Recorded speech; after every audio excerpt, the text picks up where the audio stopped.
ત્યારે જ કેન્દ્ર સરકારે કપાસ પરની આયાત ડ્યુટી હટાવી દીધી છે અને આનાથી ગુજરાતના કાપડ ક્ષેત્રને કેટલો ફાયદો થશે, જે પહેલાથી જ અનેક મુશ્કેલીઓનો સામનો કરી રહ્યું છે, તે જાણવાનો પ્રયાસ કર્યો સંવાદદાતા કેતન જોશીએ. આવો જોઈએ. યુએસ-ઇરાન યુદ્ધને કારણે કાપડ બનાવવા માટે જરૂરી કાચા માલના ભાવમાં 30% જેટલો વધારો થયો છે.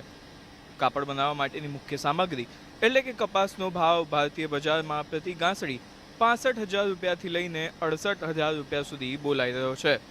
ઓક્ટોબર પછી નવો કપાસ ગુજરાતના બજારમાં આવશે. પહેલા 11% ડ્યુટીથી આયાત મોંઘી થતી હતી.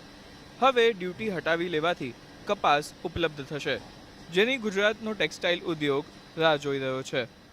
ड्यूटी कम करने से अपने को इसकी ग्रोथ बढ़ेगी, टेक्सटाइल इंडस्ट्री की, इससे रोजगार भी ज्यादा मिलेंगे और अपना इंडिया का एक्सपोर्ट भी काफी बढ़ेगा. एक्सपोर्ट बढ़ेगा तो अपने को फॉरेन करेंसी भी ज्यादा मिलेगी और बाहर मार्केट में इंटरनेशनल बाजार में भी हम कंपटीशन में टिक पाते हैं और एक्सपोर्ट भी कर पाते हैं. और ड्यूटी कम होने से जो बाहर की अच्छी अच्छी कॉटन जो अभी हम नहीं मंगा पा रहे हैं ड्यू टू ड्यूटी, तो वो भी हम अच्छी क्वालिटी का, भारी क्वालिटी की कॉटन मंगा के भारी क्वालिटी का कपड़ा और ये टेक्सटाइल बना सकते हैं और एक्सपोर्ट भी कर सकते हैं. ગુજરાત સહિત ભારતની કપાસની માંગ એટલી ઊંચી છે કે દર વર્ષે 30થી 40 લાખ ગાંસડી અન્ય દેશોમાંથી આયાત કરવી પડે છે.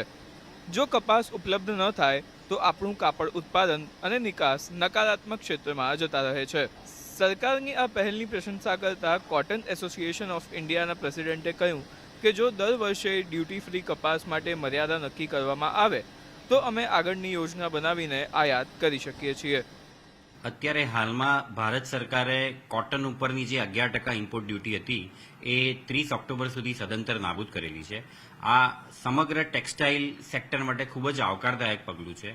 આનાથી કોમ્પિટિટિવ પ્રાઇસથી રો મટીરિયલ બધા જ સ્પિનિંગ મિલોને મળશે અને જેના કારણથી માત્ર સ્પિનિંગ મિલો નહીં પણ ફેબ્રિક, ગાર્મેન્ટ આ બધા સેક્ટરને પણ ખૂબ જ ફાયદો થશે અને પૂરા વિશ્વની અંદર એ ઇન્ડિયાના ટેક્સટાઇલ માર્કેટે એક્સપોર્ટ કરી અને પોતાનું સારી ઇમેજ ક્રિએટ કરી શકશે. ખેડૂતો પાસે હાલમાં વધુ કપાસ નથી. ઓક્ટોબર પછી નવો પાક આવશે. ત્યાં સુધી ઉદ્યોગ આયાતી કપાસ દ્વારા તેના લક્ષ્યને પ્રાપ્ત કરશે. ડ્યુટી હટવાથી એક્સપાન્શનની સાથે સાથે રોજગાર અને એક્સપોર્ટ પણ વધશે, પરંતુ જો ડ્યુટી કટ થવાની ઘટનાને દર વર્ષે નિશ્ચિત કરી દેવામાં આવે તો આ લાભ છે એ બેવડાઈ જશે. કેતન જોશી, અમદાવાદ.